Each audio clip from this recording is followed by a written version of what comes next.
Hello BookTube. I have a tag for you on Tag Tuesday, and it's a kind of tag I really like, the kind that's not so much just a parade of book titles, but really an inquisition into the way you do things, into the way you book. I saw it was created by KD Books, who didn't tag me. And I saw it on Shawn the Book Maniac's channel, and he didn't tag me. And I saw it again on Brian's channel at Bookish, and he also didn't tag me. Nobody tags me because everybody hates me because I smell. But I like the tag, so I'm going to do it anyway because I like the questions. The number one is, what is the most recent book you've added to the bookshelves? Why did you purchase it? And the most recent book that I've added to the bookshelves, I did not purchase. It was purchased for me in an egregious act of generosity by one of you, and that's this, Joel Dimsdale's book, Anatomy of Malice, which is a thin but very powerful study of the Nuremberg defendants, of the Nuremberg trials, and the psychological drama that played out right alongside the legal drama. Tremendously good book. I read half of it again last night and was halfway worried that maybe one of you saw on a video that I mentioned that I'd got it 4 years ago and read it and really liked it, and that I didn't have a copy, and you got me a copy, and I was worried that maybe you'd wasted your time and money, and that maybe it had dimmed a little in my own estimation. But no, it's still really, really good. But in terms of the latest book that I bought with my own money, it was this thing. I got 3 romance novels. This is the one that I read. This is Cowboy Bold by Carolyn Brown. I read it as a sort of quasi preparing for her next book in the Longhorn Canyon novels. Cowboy Strong is next, and but also because Sarah at Steeped in Books, a romance channel that is well worth your time to watch, has sort of begun to warm me on what is pretty clearly one of her own sweet spots for romances, which is contemporary urban cowboy novels. So I read that as well last night. I read half of Anatomy of Malice, and I read Cowboy Bold, and I was horrified to realize about halfway through Cowboy Bold that I think I have read it before. I'm pretty sure I have a copy in this room. So I was, that is just terrible. But anyway, question number 2. These questions are all about trying to get the lay of the land for your bookish world. And I love that about them. Question number 2 is, what book did you buy with absolutely no desire to read it? I cannot imagine a circumstance in which anyone would do this, and I of course have never done it.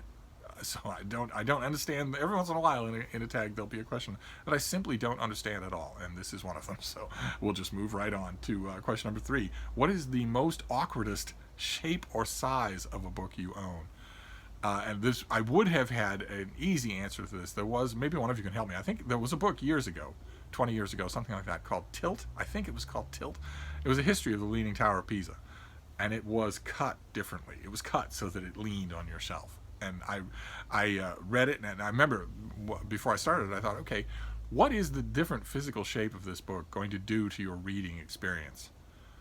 And at the time that I read it, I don't know exactly when it came out, but at the time that I read it, I was not reviewing books, but I was still asking book reviewer questions like that, and it didn't. I lost myself in the book right away. It didn't matter what shape it was. But right now, I don't have any books that are in odd shapes. They're all fairly conventional, as you can see. There's nothing. Some are bigger than others, fatter than others, even taller than others, but nothing that's unusual. Like, I think it was called Tilt? I think it was called Tilt, or maybe Tower. I think, well, one way or another, clever stuff like that. That probably takes the cake for me. Then let's see here. Question number 4 is show and tell. How do you arrange your shelves? Is there a method to the madness? And I did a library tour in 2019. Took you through everything, almost everything. And the answer there, as you can tell if you watch those videos, is that I only partially arrange my books. Only partially. For convenience sake, I have all the history together, most of it. For convenience sake, I have a whole wall of biography. I don't really organize inside those, although I sometimes will half-heartedly try. I tried a little while ago. Like, for instance, all my royal biographies are together. I think right now all my U.S. president biographies are together. Maybe even all my U.S. lives are together. But generally not. Generally, it's just biographies that are together. And right now, out in the other room, my biographies have spilled over the one wall where they were. They are now filling other bookcases, and that's a bother to me. I would like them all together, but I need access to new bookcases to do that. I need a couple of other bookcases in order to rearrange things here so that I can have all my biographies on one wall. and I obviously don't have access to bookcases. I can't go anywhere. I can't go to thrift shops, where I used to get them. But there's a wall of history. I think in the wall of history, all the World War II stuff together, most of it, or the American Revolution is together. And then there was a bookcase that occupied one wall out there that was all galley copies, all review copies, just organized by month, with the current month on the top shelf. And slowly, over time, as 2020 has moved on, more and more of the bottom shelves of that bookcase have just gone empty, as all of my new book review copy acquisitions turn digital. Which means that in very little time I'm going to have an extra bookcase. Maybe that will help with the logjam out there. I would certainly hope so. And then there's the Darkest Depths of Mordor. There's a hutch built into the wall out in the other room that is just this obvious open space that has lured all kinds of miscellaneous crap. And that is one of the miscellaneous places of my books organization where there's no organization whatsoever. There's another miscellaneous bookcase that's fairly tall. It's taller than I am. And fairly wide. It's full of books, and it is miscellaneous in the sense, but only in the sense of subject matter. It does have an organizing principle. Those are books, finished copies and review copies of books from the last year that I haven't sorted anywhere else, but that I know I kind of want to keep. I used to do much better. I used to have all my mystery novels together, all my science fiction novels together. That doesn't tend to be true anymore. And then there's this room, which is an organizational principle in its own. Because it's not random that something comes in here. These are my favorite books. I think about it as just, I could lose those outside rooms, but it'd be much harder to lose this room. And there is a little bit of organization here. All the Patrick O'Brian novels are together, for instance, all the Aubrey and Maturin novels. Obviously, all the Penguins are together. There's a whole bookcase of books about books, and essays and prefaces and book reviews. That's a whole bookcase right there that I keep those together. There's a shelf in here of books about Washington D.C., some old and some new. They are together for that reason. But mainly the organizing force in this room is just that they're in this room. These are the books that I love more than the ones in the other rooms. So I guess that counts as a method to the madness. Then question number 5 is, how often do you do a book cull? I used to do one every month, and I haven't in a while, because no one can come to get them, because no place is open. The Brattle Bookshop did me a kindness and came over to pick up a vast amount of books that I had culled at the very beginning of the year, before I knew the shape the year was going to take. But I don't imagine them doing that very often unless things continue to improve here in Massachusetts, and no one else has been able to do it or willing to do it. I'm not willing to do it. I'm not willing to have people over here. The Brattle was willing to take the chance, and we were very cautious about it, but it made me uncomfortable even so I haven't culled recently. I used to cull once a month, fairly heavily. It was the only way that I was getting bombarded with books every day. The only way that I could survive that was to get rid of them on a regular basis. So I'm worried about that in 2020. Although my worries about that started in 2020 once I saw what was going to happen here. But they've a little bit eased, because most of the acquisition traffic has gone digital, where no storage is not an issue at all. So maybe that'll work itself out. Let's see here. Question number 6 is, how do you decide if you're going to keep a book or give it away? A fantastic question, and something that has occupied a lot of my thought over the whole course of my time as a reader. What justifies keeping a book? What rationale do you actually use to justify keeping a book? It might not be so pronounced a thing for other readers, but like I mentioned, for me, for years, for 15 years, I was getting 8-10 books a day in the mail. When that happens, when you're being bombarded like that, you have to come up with a rationale for what you will keep and what you will not keep. And over the years, I have had, you name it, there have been years where I said, well, just keep everything. It doesn't matter if you get buried in books. You're not going to get rid of anything. Keep everything. You don't know what you're going to want down the line. But now I operate on a number of different strictures. For instance, the fact that I liked a book alone is not sufficient reason to keep it. The fact that I've reviewed a book alone by itself is not sufficient reason for me to keep it. The fact that I liked a book and reviewed it is not sufficient reason for me to keep it. The fact that I am blurbed on a book, so my name is on the cover is not sufficient reason to keep it. The reason to keep a book for me is that it has to be an active, living part of my library. In other words, I have to go back to it. I theoretically, under the circumstances that I like to set in motion now, I would not have any book in my collection that is not touched for years, that goes untouched for years. That is the goal. I do not meet that goal. There are plenty of romances on this bookcase here. There are plenty of Penguin Classics, even in this room. There are plenty of paperbacks out in the other room that don't meet that criterion. But boy, oh boy, I would like it if they did. I would like to get my book collection under stricter control than it is right now. So right now, my criterion for whether or not I keep a book would be I don't keep anything unless I actively love it and actively go back to it, which would eliminate most of the books that aren't in this room, but it would eliminate quite a few of the books that are in this room too.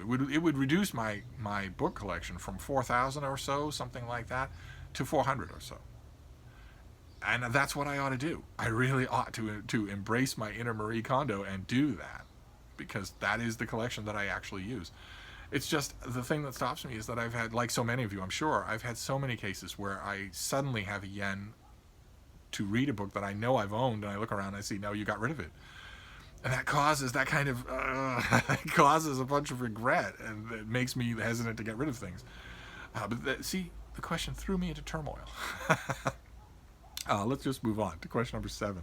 What is a contender for the oldest unread book on your shelves? Well, for me, it wouldn't be anything except a review copy. It would just be whatever review copy from probably August.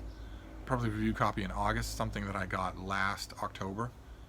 So probably an Oxford University Press book that is an August. I was scheduled for an August release that I got in the winter or the fall last year.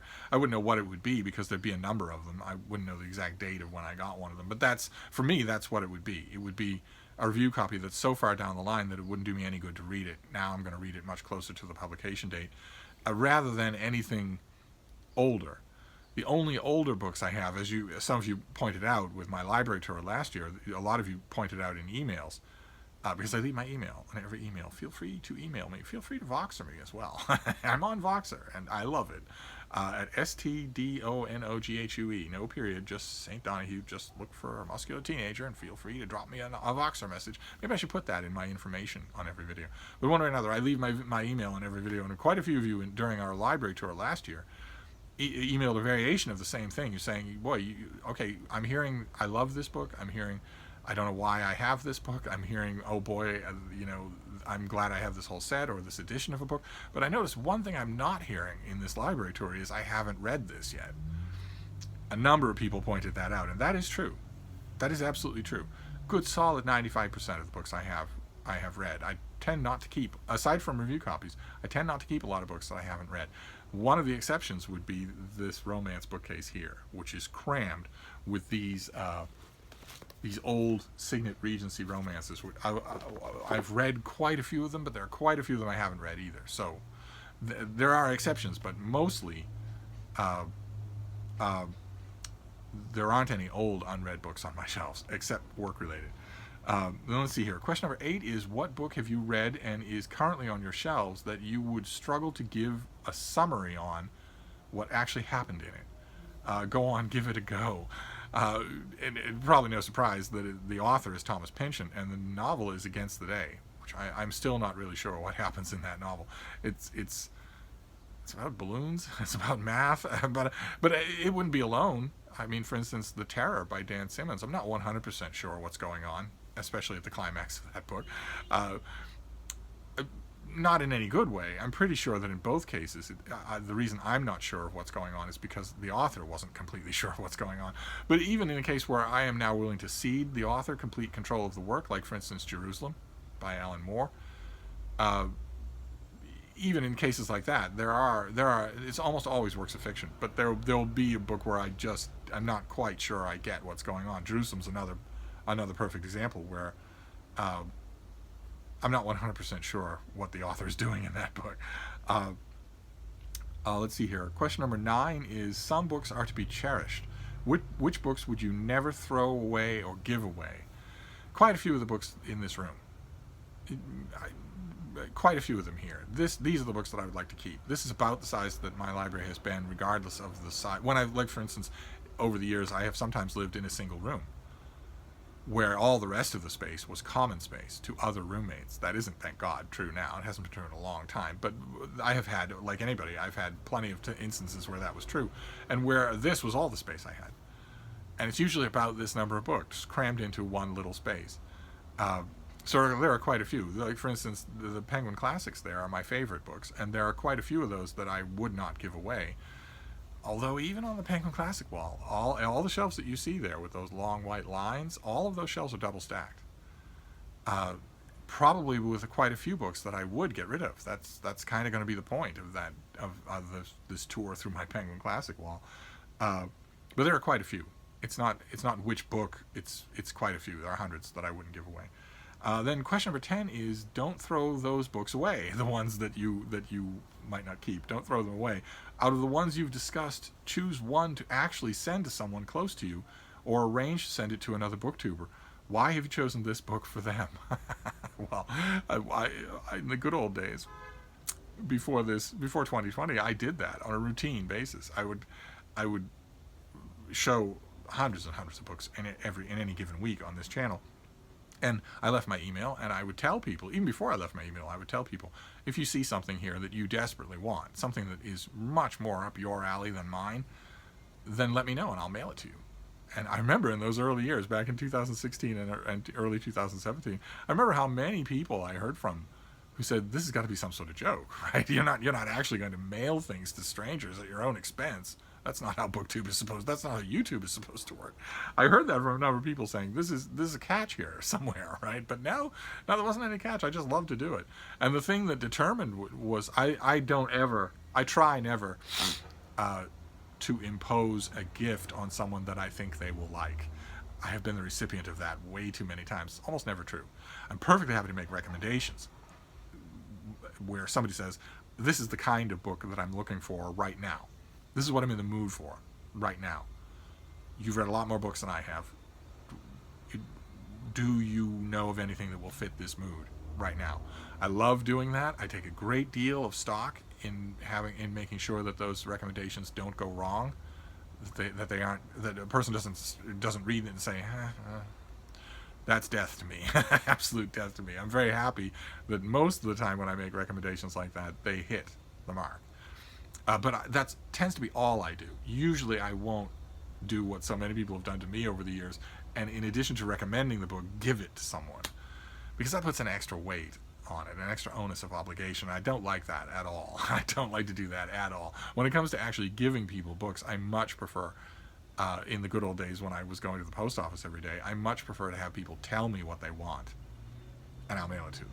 But I did that all the time, and naturally I'm thinking about 2020 and whether or not I'm going to be able to do that again. I'm going to, for instance, since it keeps coming up, I'm in my daily Penguin, this year-long tour of my Penguins, I'm pulling a lot of Penguins that are duplicates, that are editions that I don't know why I have, editions that I don't want. I've gotten over the sacrilege of giving away Penguin Classics. And that's going to be perfect fodder for sending it out to people, and I can't do it. Not yet, anyway. Here in Boston, I think it would be still a little bit foolish, a little bit unnecessary to go to a post office and mail books off to people. So I'm not doing it. But maybe I will. Maybe those things will lighten, and then that'll be one of the first things I'll do. I'll resume the post office. And the tag ends there with, you can cull books, but you can't cull friends, unless your friends don't tag you because they hate you because you smell. But what's left is to tag people, and I would tag anybody who hasn't done this. Matthew at Maybury Book Club, Shawn D. Standfast, Jason at Byways and Bookland, Jennifer Hellenick at Insert Literary Pun here. You don't often return to BookTube, but feel free to do a tag. That would be wonderful. Olive at a Book Olive, and of course Britta, who's buried now in tags by me. But this is exactly the kind of nosy, tell me about the way you do books type of list of questions that I just love. So I want anybody to do this. I will watch them all. So that is your tag for Tag Tuesday. Just sort of outline of how you do books. How do you take them in? How do you treasure them? How do you organize them? How do you get rid of them? So feel free to do this tag, and I will wrap this up for now. But I will be back Thank you, BookTube.